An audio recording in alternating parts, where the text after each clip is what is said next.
Aspectos relevantes en perspectivas de género y educación. Maestría en Educación. Curso Perspectivas de Género y Educación.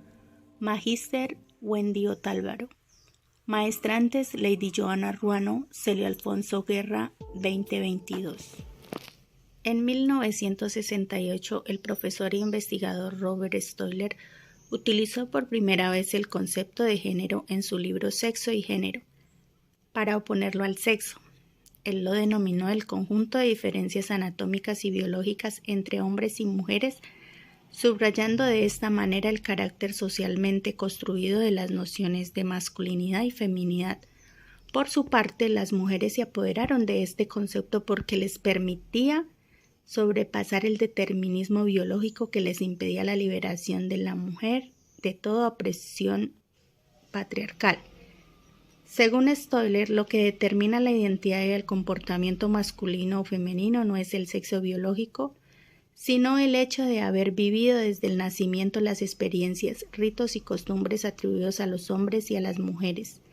Además, la asignación y la adquisición de una identidad es más importante que la carga genética, hormonal y biológica. El concepto de género surge en los años 70 según la OEA, debido a los interrogantes sobre las desigualdades existentes entre hombres y mujeres en función de su sexo.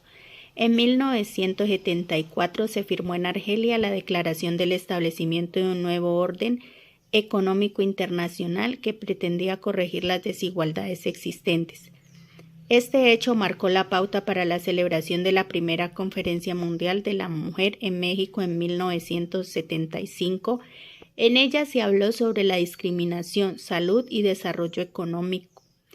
También se visibilizó la discriminación, opresión, subordinación, segregación y maltrato a que eran sometidas miles de mujeres. Joan Scott, en 1986, en el artículo El género, una categoría útil para el análisis histórico, quien teorizó este concepto, denominándolo el género no es solo la construcción social de la diferencia sexual, sino también una forma de significar las relaciones de poder. Para ello es importante tener presente la revisión que se estructura en 4 grandes bloques o periodos históricos. Las primeras son las sociedades prehistóricas, la Edad Media, la Edad Moderna y la Edad de género en las primeras sociedades prehistóricas. Identifican diferencias entre hombres y mujeres, no solo físicas, sino de género. El poder que se ejercía un sexo sobre el otro. Engels y Marx en 1846, Fontenelle 2008, Martínez 2003, Sánchez 2007, Soler 2006, enunciaron que en tiempos prehistóricos las mujeres se les vinculó con el espacio del hábitat, eran consideradas como acompañantes, objetos sexuales, y el papel principal era la reproducción. Por su parte, al hombre se le otorgaba el derecho de mandar, basándose en una supuesta superioridad biológica y social. La arqueóloga española Margarita Sánchez Romero, en el 2007, ha realizado investigaciones sobre lo que denomina identidad de género en la prehistoria, que evidencian el importante papel femenino en ese periodo. Para ella, las mujeres hacían actividades de mantenimiento, preparación del alimento, raspar la piel de los animales, elaborar prendas de vestir, la preservación de adecuadas condiciones de higiene y salud, el cuidado del fuego y el cuidado de los... En este periodo se habla mucho de patriarcado, palabra de origen griego que quiere decir mandar, dominio masculino sobre las mujeres, los niños, las niñas y la ampliación de este dominio a la sociedad en general. Llegó un periodo donde las familias empiezan a acumular bienes, las actividades de la vida cotidiana se dividen y las normas implantadas permiten solo a los hombres el desarrollo de actividades productivas y a las mujeres las actividades domésticas. Fontenelle 2008. Esta clara división sexual del trabajo trajo consigo la necesidad de contar con más miembros en las familias para acrecentar los bienes. Desde ahí se establecen los primeros indicios de la creación del sistema de organización social y política, es decir, lo que se conoce como mundo público y privado. A las mujeres se les trataba como seres inferiores en el ámbito social y político y no se las dejaba participar. Los roles de género de las mujeres en la Edad Media. En la Edad Media, solo la mujer noble podía gozar de ciertos privilegios. Se encargaba del cuidado y la educación de los hijos, de la organización de los empleados de la casa, de la economía. Ocupaban un lugar importante durante la ausencia del esposo, común en épocas de guerra y cruzadas. Frecuentemente eran utilizadas como monedas de cambio en las uniones matrimoniales que servían para sellar pactos estratégicos o políticos. Eran también transmisoras de la dote, aunque no disponían de ella ni casadas ni viudas. La situación de las mujeres plebeyas era abismalmente distinta a las de las mujeres de la nobleza. En la época feudal, la división social entre nobleza y plebe era radical. Las mujeres plebeyas, como los varones plebeyos, permanecían ajenos a toda clase de educación formal, eran en su totalidad analfabetas.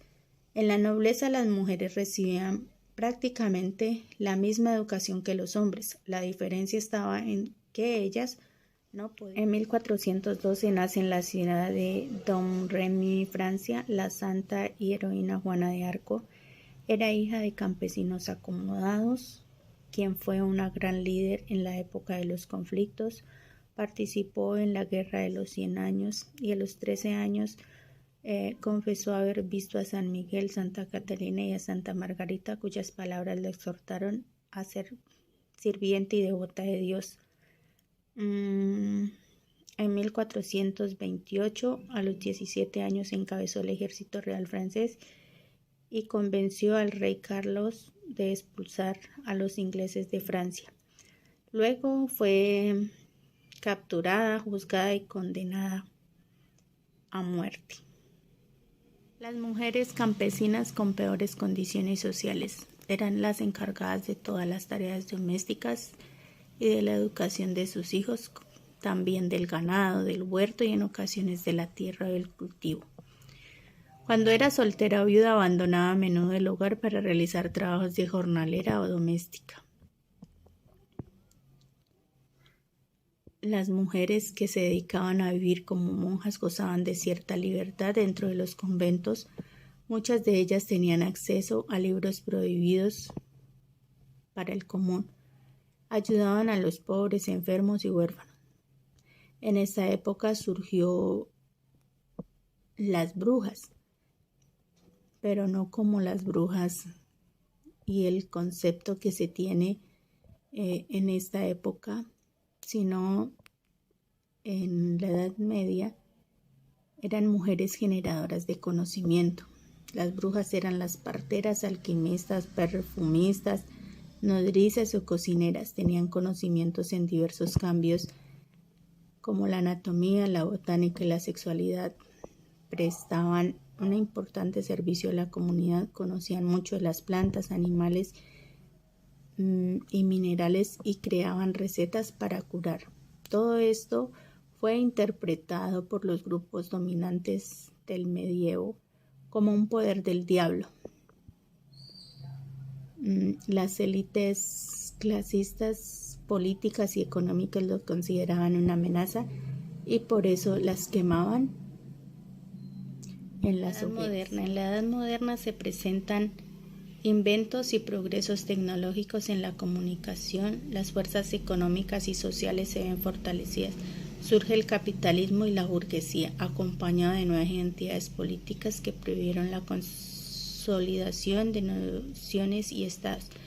El humanista Juan Luis Vives, uno de los pedagogos más importantes del siglo, publicó 2 textos: La formación de la mujer cristiana y Los deberes del marido. Este pedagogo estaba de acuerdo en que las mujeres fueran sometidas al poder de los esposos.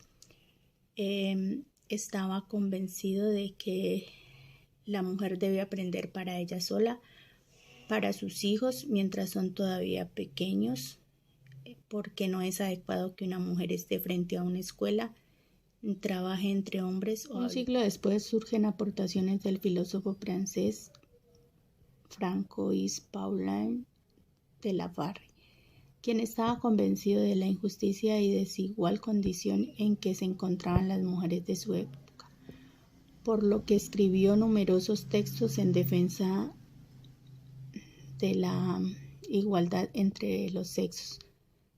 Publicó de la educación de las damas, en el que cuestionó el sistema educativo que según él era injusto y discriminatorio para las mujeres. Además, criticó de manera tenaz la jerarquización del conocimiento, la práctica de la ciencia, la estructura y el ejercicio de poderes públicos y religiosos, así como las ideas dominantes sobre la superioridad de un sexo sobre el otro.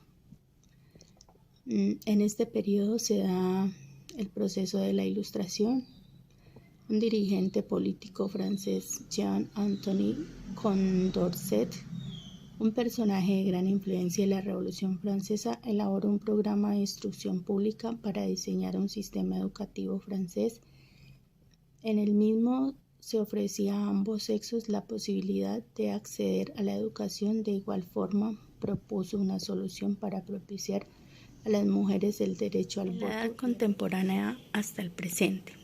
Después de la Revolución Francesa, la escritora francesa Olympia de Gouges, precursora del feminismo, fue fundadora de la Sociedad Popular de las Mujeres en 1791 y precursora de la Declaración de los Derechos de la Mujer y de la Ciudadanía en 1989.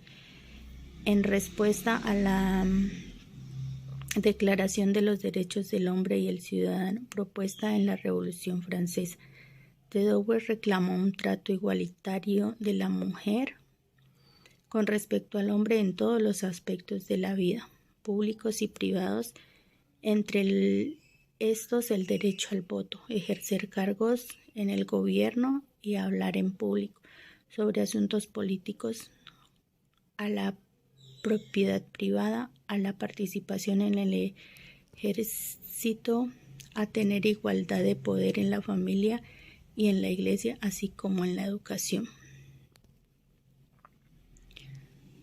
En esta época surge un pensador, Rousseau, con la siguiente frase: sé buena, dulce, sierva y deja que él sea inteligente. A lo que Wollstonecraft protagonizó una fuerte campaña en defensa de los derechos de hombres y mujeres. Pidió al Estado francés que garantizara un sistema nacional de enseñanza primaria gratuita universal para ambos sexos. En 1792 escribió La vinculación de los derechos de la mujer, obra en la que condena la educación que se daba a las mujeres porque las hacía más artificiales y débiles de carácter, y porque deformaba sus valores con nociones equivocadas de la excelencia. Del siglo XX y su lucha por la equidad. La Ilustración. Este movimiento fue gestado a partir de un proceso de reflexión en torno a la resignificación de la idea ilustrada de la igualdad. El feminismo tiene 3 olas. En la primera se caracterizó por la lucha, la igualdad, en particular de derechos, la prohibición de la discriminación en el trabajo, la revocación de las leyes contra el aborto, la igualdad de género en aspectos políticos como el derecho al voto, el trabajo en la igualdad de circunstancias y el derecho a la educación. En la segunda ola, el objetivo principal es ser consideradas como iguales, no ser reconocidas como género diferente, con necesidades distintas, pero en las mismas oportunidades. La tercera ola intentaría una espiritualización ética del contrato social, donde la mujer siga siendo reconocida como una alteridad radical, un otro, diferente del hombre y no su opuesto. De otra manera, el género femenino no es contrario al masculino, es diferente y el reconocimiento de esta diferencia implica responsabilidad y no lucha. Los hombres y las mujeres deberían estar en igualdad de representación en los sistemas políticos, hecho que se traduce en igualdad de acceso del poder. Asimismo, deberían repartirse equitativamente las funciones domésticas y la educación. Desigualdades de género en la actualidad. El caso de la educación. El artículo de la Declaración Universal de los Derechos Humanos en 1948 destaca que todos los seres humanos nacen libres e iguales en dignidad y derechos, están de razón y conciencia, deben comportarse fraternalmente los unos con los otros. La igualdad de género significa que la mujer y el hombre disfruten de la misma situación y que tienen iguales condiciones para la plena realización de sus derechos humanos y como potencial de contribuir al desarrollo político, económico, social, cultural y beneficiarse de los resultados. El derecho de recibir una educación primaria gratuita sin que importe el género, la procedencia, el credo, las aptitudes mentales y físicas, a desarrollar al máximo la personalidad y el talento de sus compañeros. Cuando se habla de la educación desde una perspectiva de género, se ve el arraigo de concepciones tradicionales sobre diferentes roles que les corresponden a hombres y mujeres en la sociedad y que influyen de manera notable en su forma de pensar y de vivir. En el entorno escolar se configura un ámbito de actuación determinante en la búsqueda de un equilibrio entre ambos sexos. La tarea educativa debería ser considerada como una de las actividades humanas con mayor trascendencia e impacto social.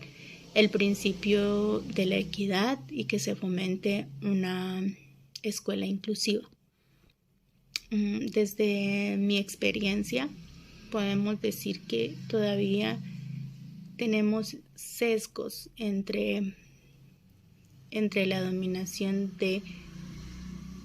de sexo y género y que nos falta investigar mucho en relación a estos dos términos para poderlos manejar de una forma adecuada y poder tener realmente una escuela inclusiva con el reconocimiento de las diferencias de los que ahí entran a educarse. La Escuela Nueva impulsó la realización de una serie de experiencias coeducativas, también iniciativa privada de la región de Cataluña, pero que hasta nuestros tiempos aún se usa esta metodología, sobre todo en las escuelas rurales.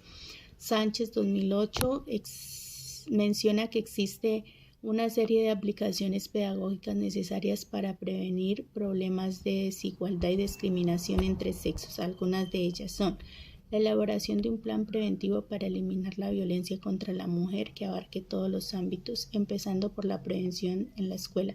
Creación de un programa para eliminar las creencias sexistas asumidas por el alumnado. Concienciación y formación específica del profesorado. Inicio de propuestas partiendo de la forma de pensar de los docentes. Trabajo de distintas formas de sexismo observando las creencias de los alumnos por luchar contra ellas. Explicación de los conceptos de autoridad y pertenencia. Formación de los alumnados en la igualdad. Realmente tenemos que dejar a un lado todo tipo de estereotipos para que la indigencia y la pobreza mundial no tengan cara de mujer, el analfabetismo y la carencia de capacitación profesional no tengan cara de mujer, la carencia de eficiente salud no tengan cara de mujer, la violencia de género no tenga cara de mujer, el desequilibrio en el acceso y control de las estructuras económicas en las sociedades no tengan cara de mujer, la marginación en el ejercicio del poder y en la adopción de decisiones no tengan cara de poder. Los derechos humanos no han tenido y no tengan rostro de mujer. Los medios de comunicación social no discriminen negativamente a la mujer. La discriminación infantil no tenga cara de niña. Mujer con poder. Muchas gracias.